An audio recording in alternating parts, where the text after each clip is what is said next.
consejero, Padre eterno, tu imagen yo seré. Por tu gracia a Cristo expresaré. Admirable consejero, Padre eterno, tu imagen yo seré. Por tu gracia a Cristo expresaré. Tuyo es el reino, el poder y la gloria sea a ti por siempre, para siempre. Tu nombre sobre todo nombre es, tu imagen cada día quiero ser, por siempre, para siempre.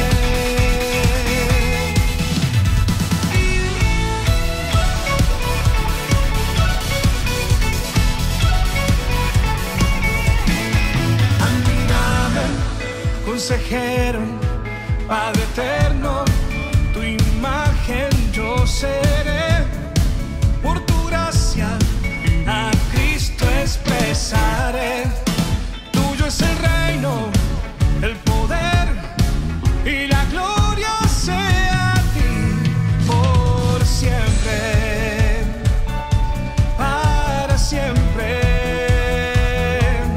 Tuyo es el reino, el poder y la gloria sea a ti por siempre, para siempre. Tu nombre sobre todo nombre es,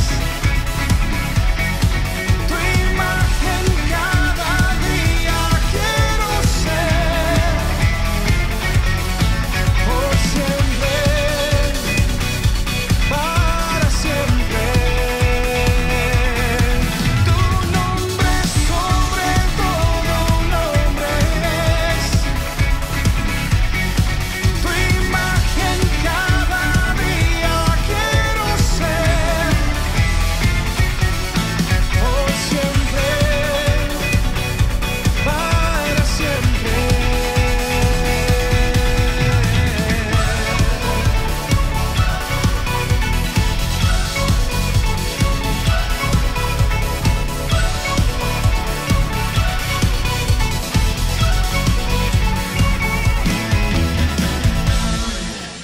Muy buenas noches.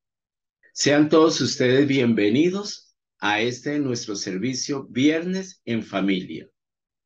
Desde ya le damos las gracias a cada uno de ustedes por haber dispuesto de este tiempo para reunirnos en familia como Iglesia de Cristo, para ser edificados una vez más a través de su palabra. Qué rico contar con ustedes, y también le hago una invitación para que ustedes puedan compartir este link a cada una de las personas, amigos, familias, para que no solo nosotros seamos bendecidos a través de la palabra, sino que ellos también puedan ser edificados a través de este mensaje. Ahora la invitación es para que podamos orar al Padre, dándole gracias a Dios por este tiempo. Amén. Padre, te damos gracias, Señor, en el poderoso nombre de Cristo Jesús, por este tiempo que tú nos regalas, por esta cita divina, Señor, donde tú nos convocas, Señor, como iglesia, como tu pueblo, para recibir el mensaje tuyo. Gracias, Padre, por este privilegio que tú me das en esta noche de poder compartir tu palabra, Señor, para que tu reino sea extendido y alcance a miles y miles de personas, Señor. Gracias por nuestra ciudad, gracias por Colombia, nuestro país, Señor. Gracias por cada gobernante, Señor. Por cada familia representada, Señor, aquí a través de cada uno de los oyentes, Señor. Gracias, Señor, por sus vidas, por su actividad, Señor. Aún, Señor, colocamos la situación, independiente de la que sea que está viviendo, enfrentando cada uno, la queremos colocar delante de ti, en tus benditas manos, Señor, porque estamos seguros y confiados que allí hay respuestas, Señor. Padre, gracias por estos medios de comunicación, Señor, por esta plataforma, Señor, la cual podemos utilizarla, Señor, para asuntos del reino, Señor. Gracias porque el anhelo y el deseo tuyo es que nadie se pierda, Señor. Que cada día, cada persona sea añadida, Señor, a tu reino, a tu obra, Señor, para que puedan disfrutar de todas las grandezas, de todas las bendiciones que tú ya tienes preparadas desde la eternidad para cada uno de nosotros, para cada una de nuestras vidas, para cada una de nuestras familias, Señor. Así es que, Padre, te damos gracias. Te damos a ti la gloria y la honra por todo, Señor. Por este día, por todo lo que hemos recibido, Señor, y por todo lo que viene día tras día, Señor. En el poderoso nombre de Cristo declaramos que este tiempo es guiado por ti, Señor, a través de tu Espíritu Santo. Trae la revelación, Señor, a cada persona, a cada familia, Señor, de lo que tú quieres que reciban en este momento, Señor, en este tiempo, Señor. Gracias porque es tu palabra la que va a ser impartida, Señor, y es a través de ella que hay transformación en cada uno de nosotros. Así es que, Padre, dejamos este precioso tiempo en tus benditas manos, en el nombre de Cristo Jesús. Amén y amén. Bueno, nuestro tema para esta noche tiene el título La revelación del reino.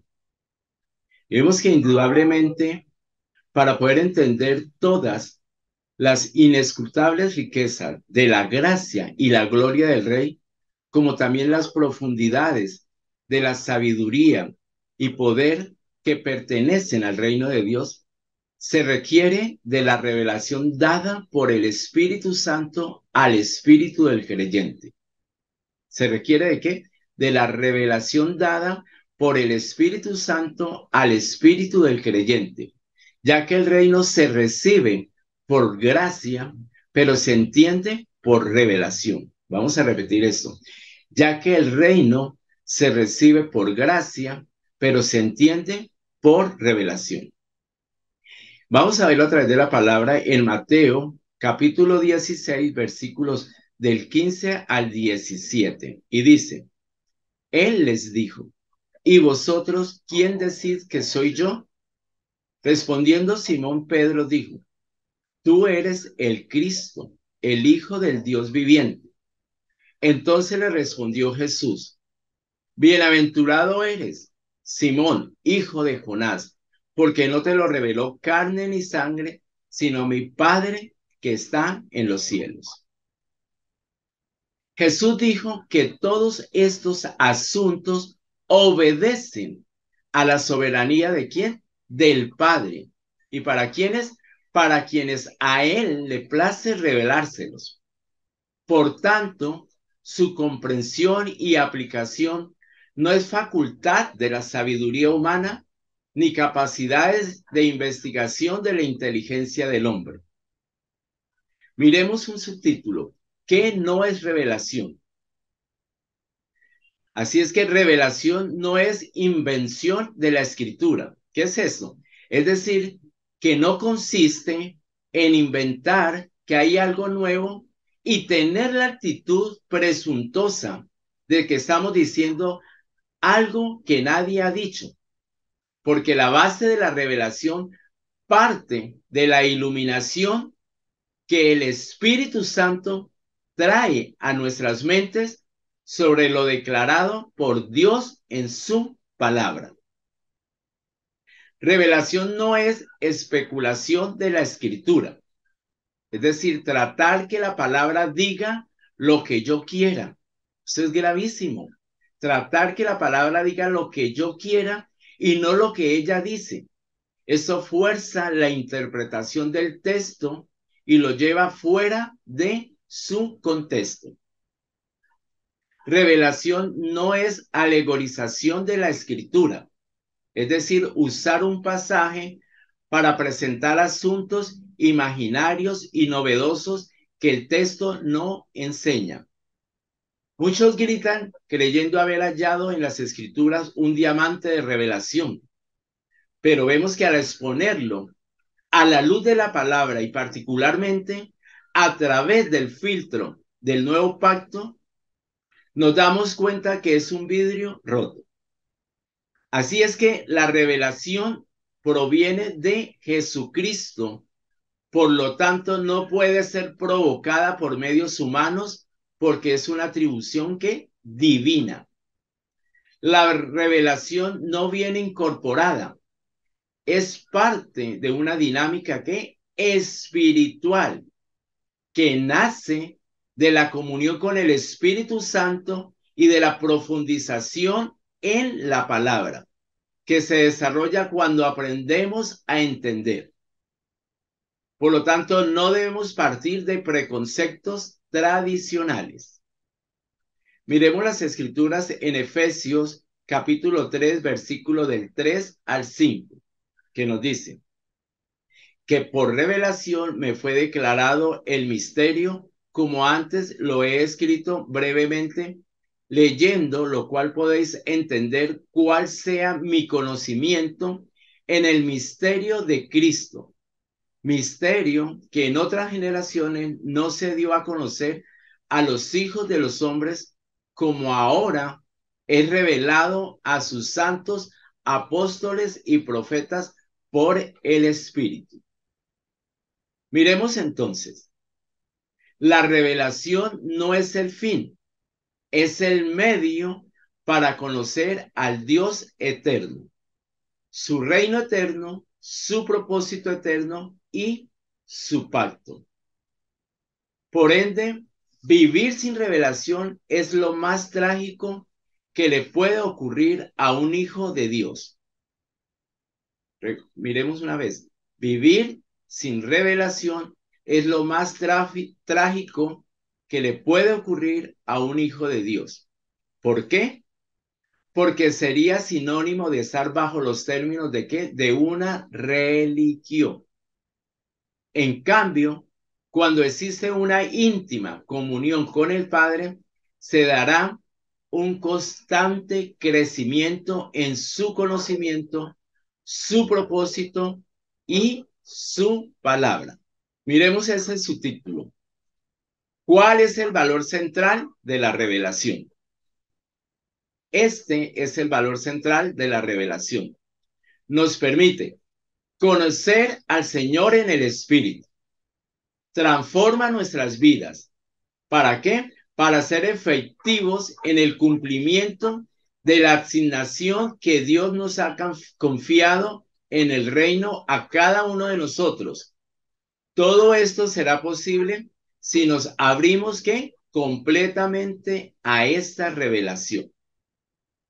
Miremos las escrituras en Job, capítulo 37, versículo 19. Y dice, muéstranos qué le hemos de decir, porque nosotros no podemos ordenar las ideas a causa de las tinieblas. Por eso es que necesitamos que la iluminación del Espíritu que nos traiga la revelación de la verdad divina a fin de salir de qué? De la oscuridad mental que tenemos y entender, reflejando en el diario vivir la realidad del reino. Por lo tanto, la revelación no debe ser un conocimiento acumulado ni una interpretación alcanzada, sino una manifestación que transforma nuestra forma de vida, tomando en cuenta y siguiendo las pautas de todo lo que está diseñado en el reino desde la eternidad para cada uno de nosotros. No solo porque lo reconozcamos, sino porque a través de nosotros el reino se manifiesta y se hace evidente sin que tengamos que mencionarlo o esforzarnos para que sea notado. Es decir, que no necesita de nuestro esfuerzo humano, sino más bien de nuestra disposición. Miremos ese título, una revelación transformadora. Vamos a la escritura en 2 Corintios capítulo 3, versículo 18. Y dice, por tanto, nosotros todos, mirando a cara descubierta como en un espejo la gloria del Señor, somos transformados de gloria en gloria en la misma imagen como por el Espíritu del Señor. Aquí vemos que el apóstol Pablo declara que la revelación del Espíritu desata un proceso que transformador en nuestras vidas, que nos va posicionando en distintos niveles de gloria. Así es que la transformación es un proceso que continuo y no un suceso repentino, que se da cuando ponemos en acción toda la verdad que nos ha sido revelada, que nos saca más allá de la forma, estado o condición en que estábamos antes de recibirla para llevarnos a una etapa que mejor y mayor. Una pregunta, ¿qué estamos haciendo entonces con todo lo que nos ha sido revelado?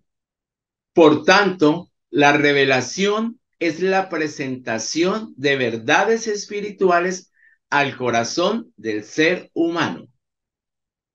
Vamos a decir una vez más, la revelación es la presentación de verdades espirituales al corazón del ser humano, que no pueden ser recibidas en forma natural, sino por obra divina. Dios ha escogido el tipo de palabra que ha graficado y escrito sobre nosotros y que cumplirá en nuestras vidas para que nuestras vidas sean ¿qué? Transformadas. Amén. Vamos a un ejemplo. Vemos que la revelación de Cristo provocó que Simón, la caña frágil, fuese afirmado como Pedro, la piedra sólida, porque ya estaba determinado por el Señor. Eso lo encontramos en Juan capítulo 1, versículo 42. Así es que llegaremos a ser lo que Dios dijo que somos. No importa el proceso. El que comenzó en nosotros la buena obra, la completa. Eso está en Filipenses capítulo 1, versículo 6. Entonces miremos algo bien importante. La calidad de nuestro conocimiento en Cristo determina la firmeza de nuestra fe. La firmeza de nuestra fe determina la calidad de nuestra vida y esta la grandeza de nuestro destino. Pues la vida de Cristo nos es revelada y transferida por el Espíritu Santo como una experiencia transformadora. En cada nivel de gloria, Dios nos establece un objetivo y nos define un nuevo estándar de vida que debemos alcanzar. Por eso hay cosas que nos permite ahora en el nivel que estamos, pero vemos que mañana en el próximo nivel son un estorbo.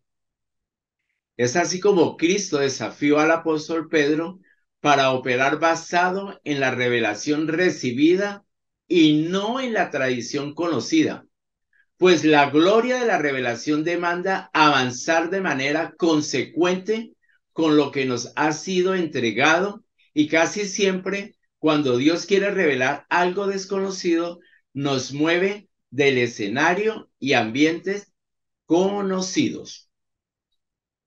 Entonces necesitamos tener una experiencia transformadora como el profeta Isaías, quien tuvo una revelación del trono, donde pudo contemplar la grandeza y santidad del rey, la bajeza y pecados propios y la necesidad de anunciar el reino de Dios a todas las naciones. Eso lo podemos leer en Isaías capítulo 6, versículos del 1 al 9. Vemos que los primeros 5 capítulos de Isaías describen su actitud nacionalista, quien con un mensaje increpante y mentalidad religiosa emplaza al pueblo a continuar con sus ofrendas y rituales para agradar a ¿quién? A Dios.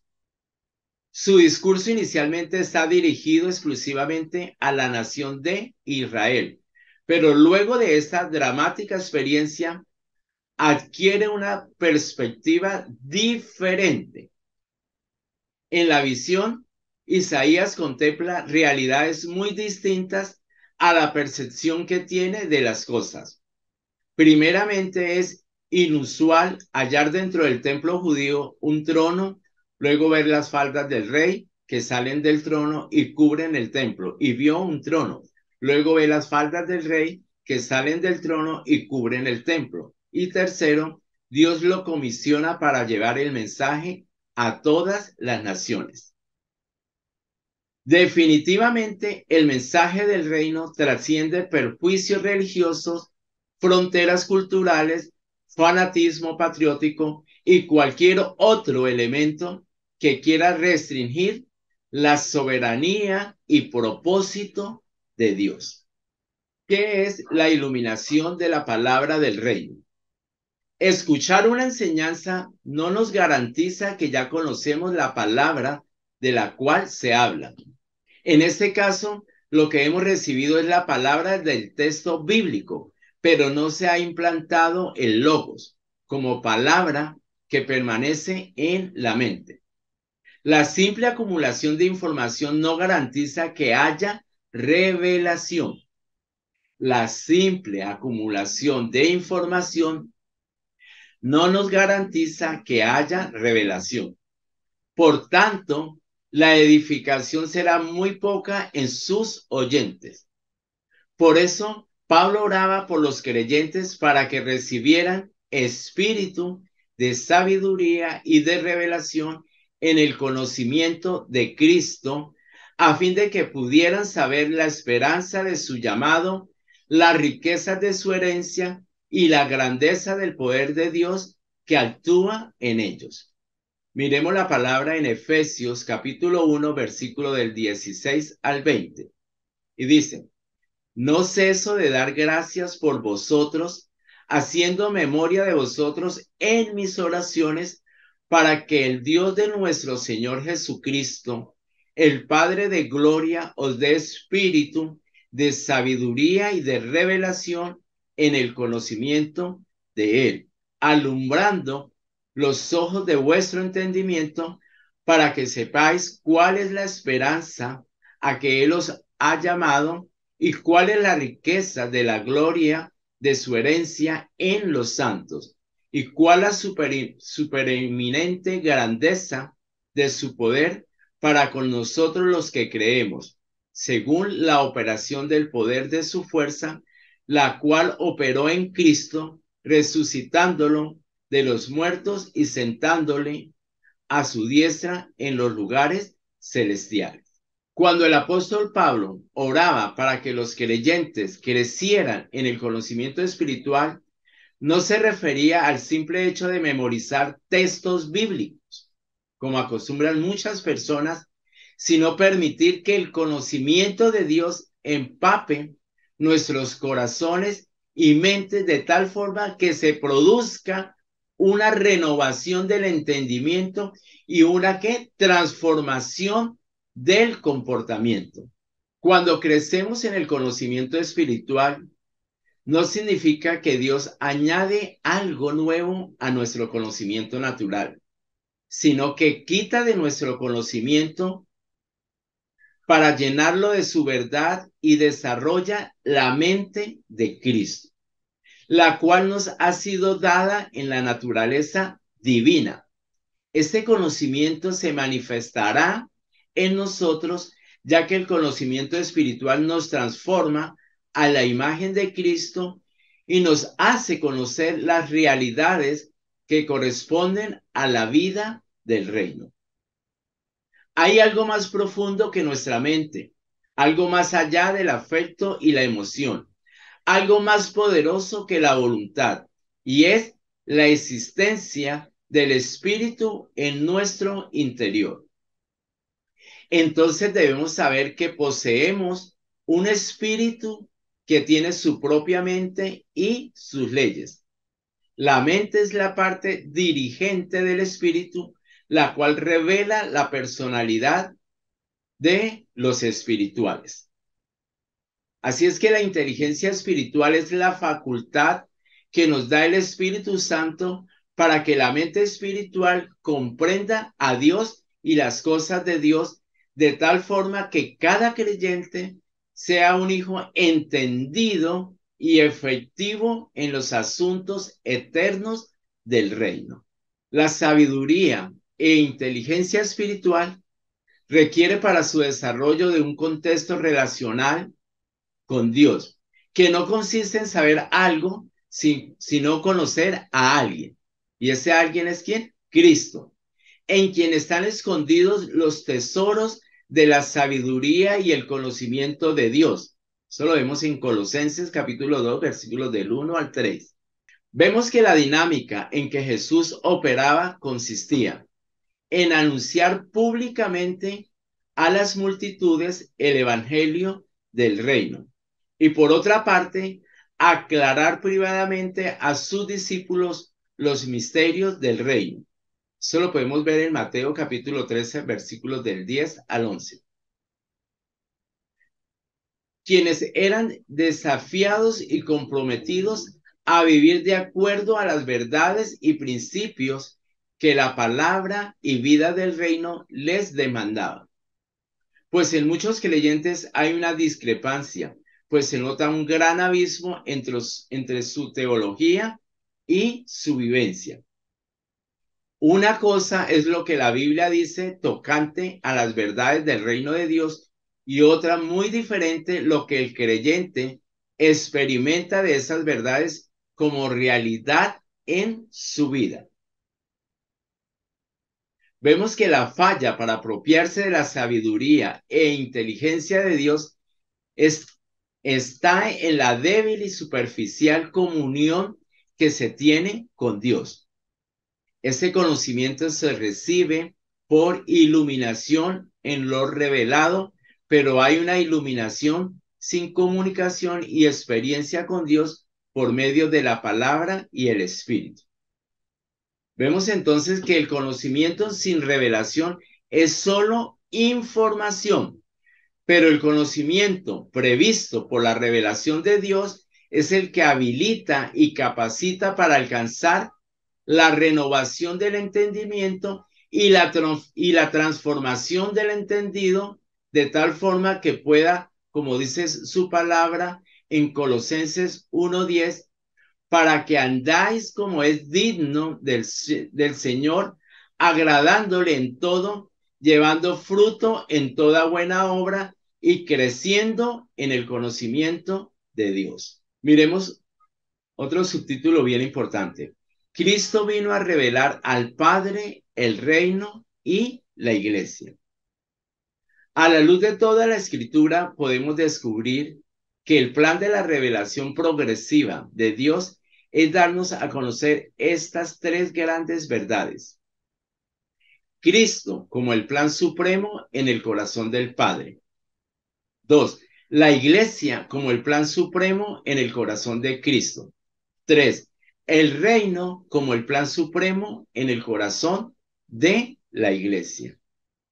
En todos los evangelios evidenciamos que Jesús se dedicó preferentemente durante su vida de predicador a anunciar la buena noticia de Dios Padre, enteramente bueno con todos y de una manera muy especial con los despreciados de este mundo. Esta paternidad, según Jesús, ha de llegar a realizarse efectivamente sobre toda la humanidad. Todos los elegidos hemos de llegar a vivir realmente como hijos de Dios. El reinado de su amor es una realidad que ya se comienza a vivir, aunque aún le falta mucho para llegar a su plenitud, llegará. El reino de Dios y el Dios del reino son los dos temas preferentes de Jesús, que en el fondo no son sino uno, pues todo el anuncio del reino depende de la nueva imagen del Padre que presenta Jesús. El amor del Padre se concentra en la realidad incipiente, pero ya en marcha del reino. El Abba de Jesús es el Dios del reino. El reino da razón del ser de Dios como Padre. La paternidad de Dios da fundamento y razón de ser al reino. Jesús cree y predica que no se llega a Dios fuera de la búsqueda fervorosa del reino y que no hay reino posible sino en la paternidad de Dios. La experiencia de la unión Padre-Reino constituye toda la clave de lo que Jesús personalmente vivía. Todo el horizonte de lo que Jesús predicó y todo el sentido del discipulado, que para Jesús parece no ser más que una introducción a esta experiencia. El que quiera seguir a Jesús tiene que poner su corazón en la dualidad inesperable Padre-Reino, porque hemos aprendido a llamar a Dios Padre nuestro, pero por eso confesamos y declaramos la venida de su reino, pero no solo de palabra, sino de una manera vivencial, comprometida en la construcción de ese reinado. Compromiso como el de Jesús y con Jesús. Jesús no predicó simplemente a Dios tomando en un sentido abstracto. Lo fundamental para Jesús es Dios en su relación con la historia de los hombres, concentrada como reinado de Dios. Podemos entonces afirmar que lo que da sentido a la vida, actividad y destino de Jesús es el reino de Dios, la voluntad del Padre realizada. Lo más original del mensaje de Jesús es justamente la unión indisoluble entre el Padre y el reino. Un escrito muy antiguo conserva un dicho de Jesús: quien conozca a Dios encontrará al reino, porque conociendo a Dios se conocerán a ustedes mismos y entenderán que son hijos del Padre.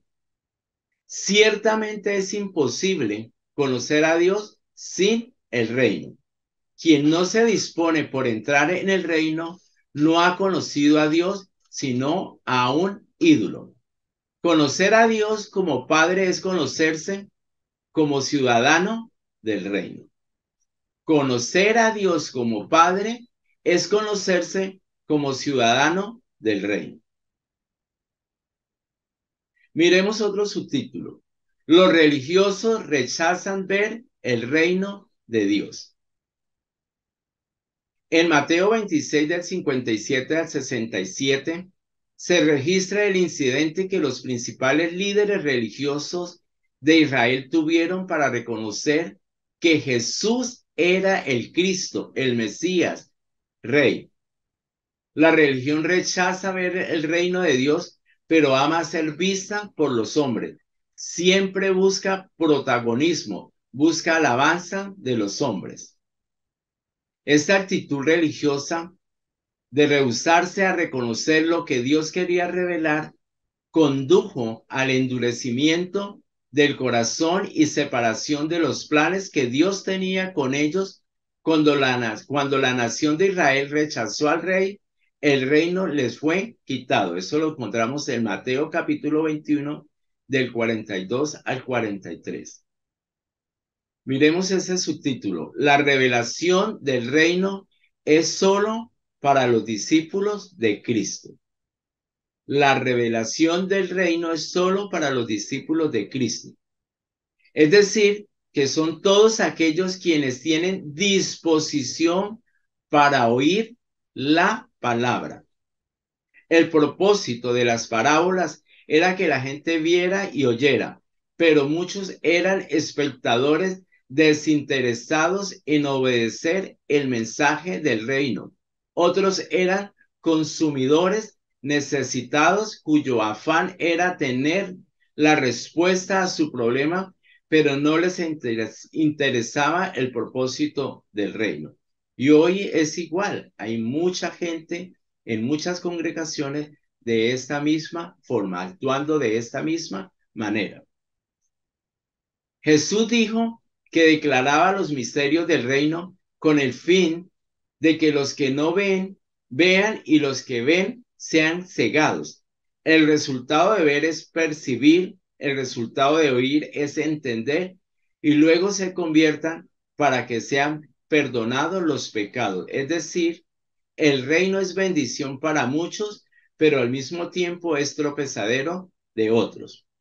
Miremos, los fariseos presumieron que veían, pero ¿qué veían si estaban en contra del rey? El mayor pecado es el orgullo, la rebeldía contra el reino de Dios. La religiosidad crea orgullo espiritual que conlleva a que muchos consideren innecesario renunciar a lo que por tanto tiempo han practicado. Y es así que lamentablemente hoy en día hay muchos creyentes que están viendo una religión cristiana, pero no están viendo el reino de Cristo. Cuando los hijos del reino hablan de su rey, el rey está en medio de ellos. Hay gente religiosa que aún viéndolas les cuesta creer. Jesús dijo, palad y ved, que significa vean y comprueben. Los carnales tienen que ver para creer, pero los nacidos en el reino creen para ver. Por eso los que creen sin ver son bienaventurados, gozosos. Serán mejor recompensados porque su fe se activa. A Jesús le agradan los que creen sin ver. En Juan 20, 24, versículos 24, 31. Juan, miremos el versículo, capítulo 20, versículo 29. Vamos a leerlo. Dícele Jesús, porque me has visto, Tomás, creíste. Bienaventurados los que no vieron y creyeron. Vamos a concluir. El reino será revelado a todos los que tienen un profundo interés y disposición por conocerlo. Así lo estableció Jesús como prioridad en la vida de sus seguidores cuando en Mateo capítulo 6 versículos 33 afirmó, dice la palabra, mas buscad primeramente el reino de Dios y su justicia y todas estas cosas os serán añadidas. El término buscar proviene del vocablo griego sateo, que significa buscar a fin de encontrar. Búsqueda mediante pensar, encontrar, al meditar y razonar, informarse acerca de algo, ambicionar, desear, anhelar. Es así que la persona debe poner empeño, tener plena disposición para pensar, meditar, anhelar el reino de Dios y su justicia. Los dejo con estas dos preguntas. ¿Pensamos, meditamos y nos disponemos en descubrir el reino en las Escrituras? ¿Dónde estamos buscando el reino? Entonces, que podamos meditar en estas preguntas. Y hemos llegado a nuestro final de este servicio. Así es que les damos una vez más las gracias por estar allí, atentos a todo esto que Dios nos ha enseñado a través de su palabra. Ahora quiero hacerles una invitación para que podamos orar. Padre, yo te doy gracias por este tiempo, por todo lo que hemos compartido, tu palabra, Señor. Y oro, Padre, para que a través de tu Espíritu, cada persona que se ha conectado y los que van a ver ese servicio después, puedan recibir de parte tuya el entendimiento, la revelación, la iluminación del reino. Que Cristo pueda ser revelado a cada vida, a cada familia, a cada pueblo, a cada nación, para que sí sus familias sean transformadas. Con cada persona transformada, podemos transformar una familia y una sociedad. Padre, solo a través de tu revelación, a través de tu iluminación, viene el entendimiento de todas las cosas del reino. A través de Cristo podamos entender, comprender y disfrutar de todas las riquezas que tú ya tienes predestinadas para cada uno de nosotros desde la eternidad. Que podamos vivir y disfrutar aquí en la tierra de esa gran bendición que ya nos ha sido dada en la cruz a través de la vida de Jesucristo. Hoy Cristo glorificado, el cual nos posiciona en lugares celestiales para disfrutar de su naturaleza divina, para disfrutar de todas sus riquezas y de toda la herencia de Dios Padre. Dios, yo te doy gracias y oramos para que esta palabra no quede solo allí, sino que a través de nuestras vidas también pueda ser impartida a otras, a todas aquellas personas que día a día tú colocas en nuestro camino, a cada persona que tú vas añadiendo a tu iglesia, a tu familia, Señor. y que la sabiduría del Padre esté en nuestras palabras, en nuestros labios, para poder ser entendidos por cada persona que nos escucha, por cada persona que tú ya tienes preparada para recibir la bendición que es Cristo Jesús. Señor, gracias por este tiempo, bendito Dios. Gracias por este privilegio que tú me has dado. Y yo declaro que somos bendecidos en Cristo Jesús. Amén y amén. Muchas gracias a cada uno de ustedes y la invitación es para que mañana sábado se puedan conectar con nosotros en nuestro programa Cristo en mi hogar, que es un programa también de edificación dirigido a las familias, a cada uno de nosotros para que todas estas enseñanzas podamos llevarlas. Es un programa donde todos podemos participar, podemos preguntar sin darnos pena, sin ningún temor. Es un programa de edificación en familia. Igualmente los esperamos en nuestro servicio del domingo a las 9 de la mañana. Así es que bendiciones para todos.